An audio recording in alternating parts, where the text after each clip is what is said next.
During the 90s and 2000s, there were dozens of top-quality Star Wars games that left fond memories for those looking to invest more time in this universe of the ever-expanding space opera. However, in the 2010s, a dark cloud loomed over the digital franchise. Star Wars video game releases seem to have dropped out of hyperspace as the AAA development industry moved away from single-player narrative titles to live service and mobile games. Multiple uninspiring Star Wars games were panned by fans, and as the years went on, a number of in-development projects were thrown into the garbage compactor. As the decade came to a close, it was on Respawn Entertainment's Jedi Fallen Order to save this underwhelming stretch of time and revitalize a drowning property. But how was it that the biggest sci-fi franchise of all time found itself in a place that looked and smelled as bad as a wet bantha being pounded by the sons of Tatooine as it walked along the sand dunes? Let's take a look back through gaming history and see how some of the best and worst action games in the Star Wars library helped shape the property we know today.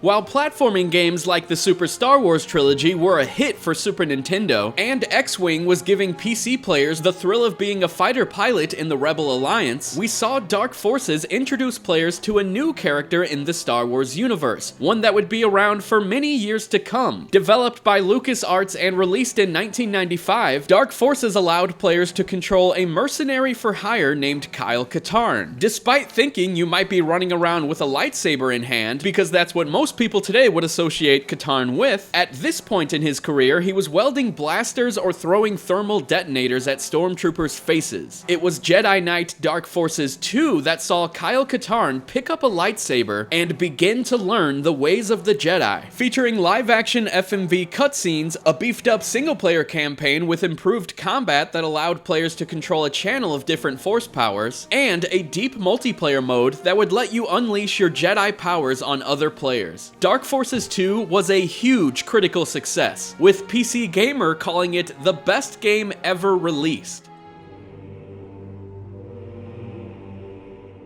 While LucasArts had a Star Wars game setting the benchmark for what could be accomplished in this new growing entertainment platform, Lucasfilm was in the process of developing a new trilogy of movies. Star Wars Episode 1: The Phantom Menace released in theaters in May of 1999, and an action-adventure video game of the same name dropped right alongside it. Hopefully it'll work. In this game, developed by Big Ape Productions, you got to play as multiple characters, including the Master Jedi Qui-Gon Jinn, his talented apprentice Obi-Wan Kenobi, the leader of Naboo, Queen Amidala, and Captain Panaka?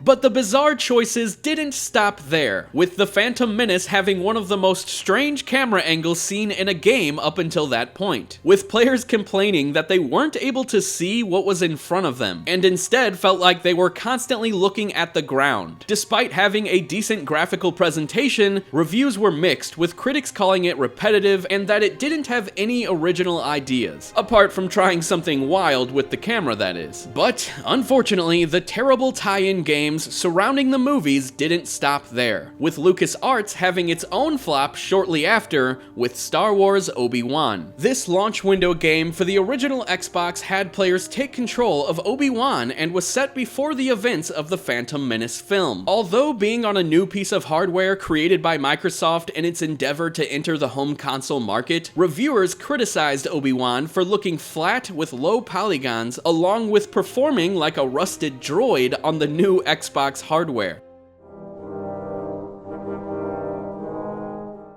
While some of these tie-in games were falling flat on their face, there was thankfully another Star Wars title in the works, and this one was from a renowned studio that had a handful of critically successful games like Baldur's Gate and Neverwinter Nights. A now household name in the industry, BioWare released Knights of the Old Republic in 2003 to massive acclaim. Set thousands of years before the events of the Star Wars films, KOTOR was praised for its immersive story and engaging role-playing and combat systems. Winning numerous Game of the Year awards, a Star Wars video game yet again set a new bar in the gaming landscape. A sequel was quickly turned around and released during the following year, with Obsidian Entertainment taking the helm of this one and beginning development in October of 2003, with an impressive and downright insane turnaround of a December 2004 launch. Knights of the Old Republic 2: The Sith Lords was described by reviewers as, if it ain't broken, don't fix it. While having some shortcomings of the first game, and being pretty buggy, it still had those satisfying elements of what people loved from the original. Popular game designer Chris Avellone described in a postmodern interview 15 years later how they were pressured by LucasArts to deliver the game in a short period of time, or else there would be substantial penalties. I am altering the deal. Pray I don't alter it any further.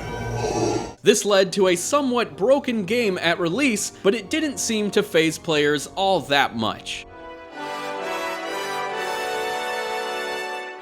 Over the next handful of years, shooter titles like Battlefront and Republic Commando garnered some popularity from fans. However, it was The Force Unleashed that absolutely blew the blast doors away with its reveal trailer showing a mysterious character taking down a Star Destroyer using the Force. Released in 2008 by LucasArts, this third-person action game saw players controlling a secret apprentice of Darth Vader, a powerful Force user aptly named Starkiller. And with a name like that, you knew you were in for something different. Having juiced up Force powers, players were able to perform over-the-top combat moves on enemies that at one point had you throwing TIE fighters around like they were paper planes. In short, it was awesome. Unfortunately, the 2010 sequel, The Force Unleashed 2, was criticized for not really pushing things forward after the first game, as well as having a tacked-on and inconsistent plot, which was a high point for the previous game. That said, a third title was still being considered for development. However, Star Wars was about to undergo a massive shakeup that would change the history of the franchise forever.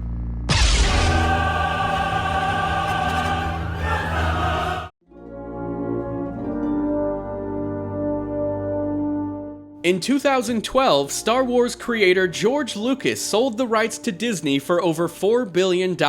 With Disney now in control and working on a new trilogy of films, Electronic Arts were selected as the exclusive licensing partner to develop the blockbuster video games moving forward. Titles like The Force Unleashed 3, Star Wars 1313, and the sequel to the original Battlefront were fired off into the sun, while EA attempted to get its own video games off the ground. This, however, led to a handful of poorly received titles that were panned by fans, leading to EA canceling a number of its own games that were in development. All hope seemed to be lost as an executive producer at EA pulled out a blaster and took a shot at single-player games, declaring that people don't like them as much as they did 5 or 10 years ago. With EA seemingly being in its own vacuum of space, single-player titles like Rockstar's Red Dead Redemption 2 went on to shatter entertainment records in 2018, with sales of 17 million units in 2 weeks. The same year, EA announced that its multiplayer-focused title Battlefront 2 missed its sales targets, as they hoped to sell 10 million units. It fell short, and the blame went towards a controversial loot box system included within the game.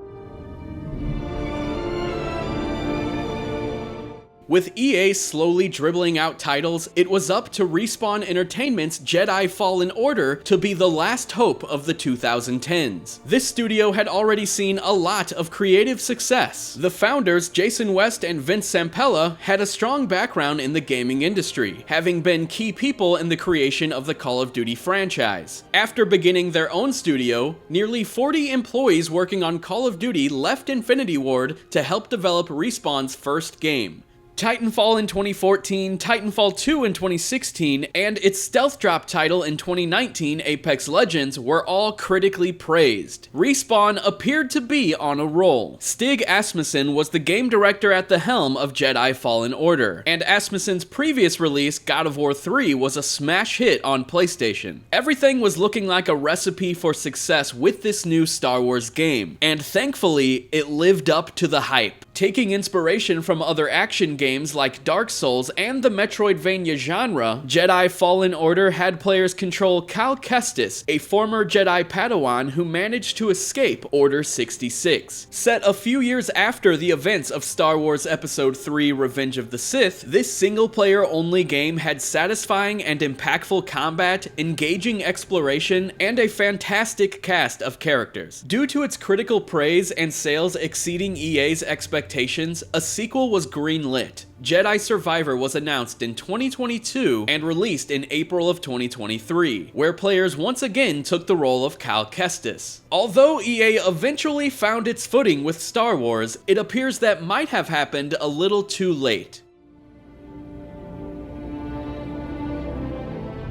The exclusive license EA had over the franchise ended in 2023, which meant Disney could now seek out other studios to help develop these games. Currently, there are multiple titles in development set in the Star Wars universe, including Star Wars Eclipse, a game being created by Quantic Dream, who were the developers of titles like Heavy Rain and Detroit Become Human. Uncharted creator Amy Hennig has an untitled Star Wars adventure in the works. A remake of Knights of the Old Republic has been in development for a few years. And aside from the Jedi series, Respawn is also working on a first-person shooter set in the Star Wars universe. Even Ubisoft is in on the action, with a story-driven, open-world video game from the creators of Tom Clancy's The Division. Even though there have been some ups and downs with Star Wars video games, it's undeniable that the franchise has had a huge impact on the gaming medium as it continues to grow over the years. With multiple Star Wars movies, TV shows, and video games in development, it's safe to say that this property will continue to be around for a long time to come. We can only hope that one day soon we'll see another Star Wars title set the benchmark for what's possible for us to do in a video game.